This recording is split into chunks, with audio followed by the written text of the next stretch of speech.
ये है बोलते पन्ने और आप सुन रहे हैं आज के अखबार, ताकि आप जान पाएं स्याही से रंगे पन्नों में छपी खबरों का सच। आप सब जानते हैं कि जम्मू कश्मीर से अनुच्छेद 370 को हटाने के मोदी सरकार के फैसले पर सुप्रीम कोर्ट ने 11 दिसंबर को मुहर लगा दी। अब तक आपने इस फैसले को लेकर यह बात तो जरूर सुन ही ली होगी कि आर्टिकल 370 से आजादी के बाद अब कश्मीर भारत का अभिन्न हिस्सा बन गया है। पर दोस्तों, कश्मीर तो भारत का हिस्सा हमेशा से रहा है। फिर आखिर इस फैसले के असल मायने क्या हैं? आर्टिकल 370 हटाने की प्रक्रिया को सही ठहराते हुए सुप्रीम कोर्ट ने अपने ऐतिहासिक फैसले में ऐसी क्या क्या ऑब्जर्वेशन दी, जिसको लेकर इंडियन एक्सप्रेस और द हिंदू ने सख्त शब्दों में चिंता जताई है कि आने वाले समय में और भी राज्यों को तोड़ने की सहज अनुमति सरकार को मिल गई है। आज बात करेंगे इस फैसले के इन्हीं मुद्दों पर। हिंदी और अंग्रेजी के अखबारों ने आखिर क्या कवरेज की है। नमस्कार, मैं हूं शिवांगी और शुरू कर रहे हैं आज का सफर। 11 दिसंबर को आए इस फैसले को 12 दिसंबर के हर अखबार ने अपनी लीड स्टोरी बनाया। अमर उजाला की हेडिंग है, आखिर 370 से पूरी आजादी। अखबार ने लिखा कि जम्मू कश्मीर से अनुच्छेद 370 खत्म करने के मोदी सरकार के फैसले पर सुप्रीम कोर्ट ने मुहर लगा दी है।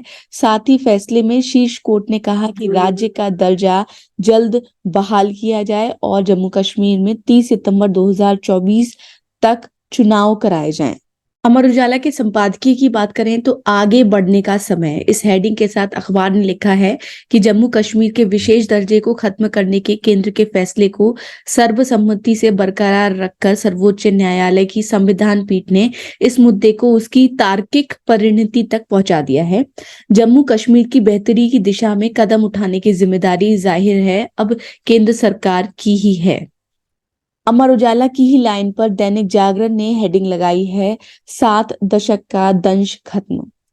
दैनिक जागरण लिखता है कि 5 जजों की संवैधानिक पीठ ने कुल 3 फैसले सुनाए, लेकिन सभी फैसले एक दूसरे से सहमति के हैं। फैसले में जजों ने अनुच्छेद 370 को समाप्त करने की प्रक्रिया को वैध बताया है। यहाँ आप ध्यान रखिए कि प्रक्रिया के अवैध होने का ही मामला याचिकाकर्ताओं की ओर से प्रमुख रूप से उठाया गया था। साथ ही फैसले में यह भी बताया गया है कि राष्ट्रपति को जम्मू कश्मीर संविधान सभा की संस्तुति के बगैर अनुच्छेद 370 को समाप्त करने की अधिसूचना जारी करने का अधिकार है।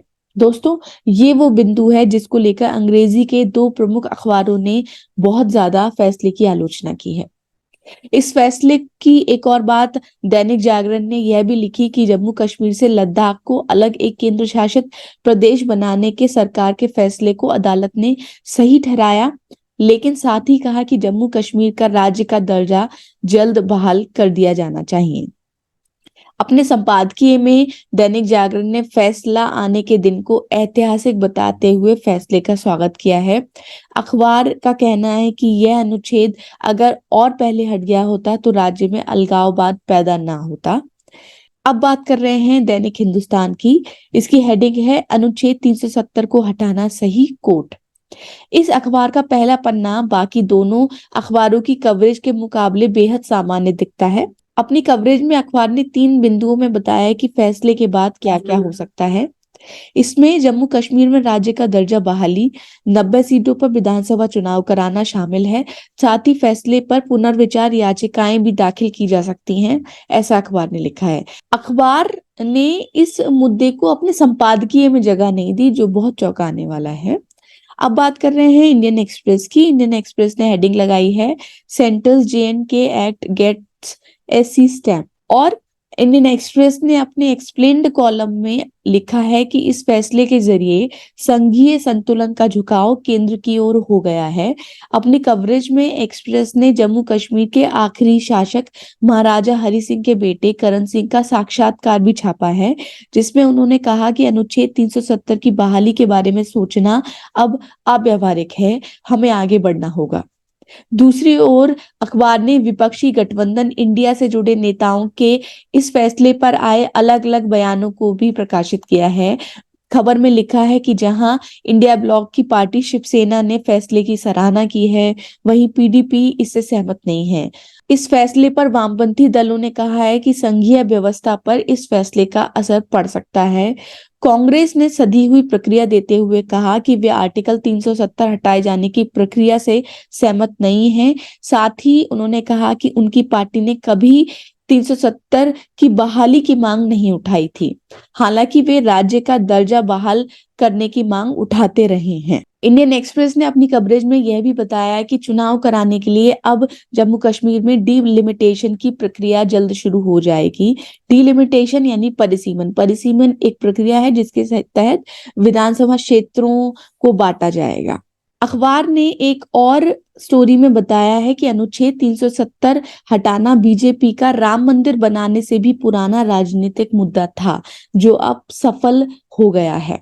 इंडियन एक्सप्रेस की कवरेज की तरह ही उसका संपादकीय भी रोचक है। इसकी हेडिंग है द प्रीमॉर्टर, यानी सहमति या अनुमति। अखबार लिखता है कि यह फैसला देश की संघीय राजनीति में जम्मू कश्मीर के स्थान की पुष्टि करता है, लेकिन सुप्रीम कोर्ट के फैसले से केंद्र और राज्य के बीच के संतुलन को लेकर जो संदेश गया है उसे सुधारना होगा। अखबार ने कहा है कि अनुच्छेद 356 की व्याख्या में अदालत ने खुद को ही निराश किया है। दोस्तों, आपको बता दें कि अनुच्छेद 356 राष्ट्रपति शासन से जुड़ा अनुच्छेद है, जो बताता है कि राष्ट्रपति शासन में कौन से कानून लागू हो सकते हैं या कौन से आदेश लागू नहीं किए जा सकते। अखबार ने बताया कि याचिकाकर्ताओं का तर्क था कि जब अनुच्छेद 370 को जम्मू कश्मीर से निरस्त किया गया था, तब राज्य में राष्ट्रपति शासन लागू था और राज्य सरकार की इस बारे में कोई सहमति नहीं ली गई, यानी जनता द्वारा चुनी गई सरकार की वहां पर कोई सहमति नहीं ली गई। लेकिन इस मामले में अपना फैसला देते हुए सुप्रीम कोर्ट ने कहा है कि अदालत राष्ट्रपति शासन लागू होने के दौरान एग्जीक्यूटिव द्वारा लिए गए किसी निर्णय पर की गई अपील पर सुनवाई नहीं कर सकती है। इस बात की आलोचना अखबार ने की है।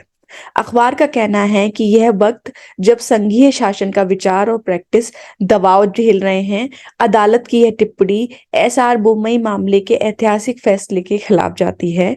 यह केंद्र और राज्यों के संबंधों, चेक्स एंड बैलेंसेस पर असर डालता है। साथ ही अखबार ने जम्मू कश्मीर के राजनीतिक दलों के लिए लिखा कि अब उन्हें 2019 के बाद की अपनी पराजयवादी सोच को छोड़कर राज्य में अपनी उपस्थिति दर्ज कराने के प्रयास करने चाहिए। उन्हें यह समझना होगा कि घड़ी की सुइयों को उल्टा नहीं घुमाया जा सकता। अब बात कर रहे हैं द हिंदू अखबार की। SC upholds repeal of J and K special status, यानी सुप्रीम कोर्ट ने जम्मू कश्मीर के विशेष राज्य के दर्जे को हटाने के फैसले को बरकरार रखा। अखबार ने अपने संपादकीय में फैसले को लेकर बहुत तल्ख टिप्पणियां की हैं। इसकी हेडिंग ही यह बात बताती है, ओमिनस एंड एंटी फेडरल, यानी अमंगल या अशुभ और संघ विरोधी। अखबार ने लिखा कि यह फैसला महज न्यायिक मतभेद नहीं है, बल्कि सुप्रीम कोर्ट के संघवाद पर रहे अब तक के स्टैंड से पीछे हटना है। अखबार लिखता है कि जनता द्वारा चुनी गई सरकार की अनुपस्थिति में राष्ट्रपति शासन लागू करके कोई भी नियम बनाने को वैध माना जाना बेहद चिंताजनक है। अखबार ने यह भी लिखा कि सबसे ज्यादा डरावना यह है कि कोर्ट ने इस बात पर निर्णय न लेने का फैसला किया कि किसी राज्य को यूनियन टेरिटरी बनाने के लिए पहली बार अनुच्छेद 3 का इस्तेमाल किया गया।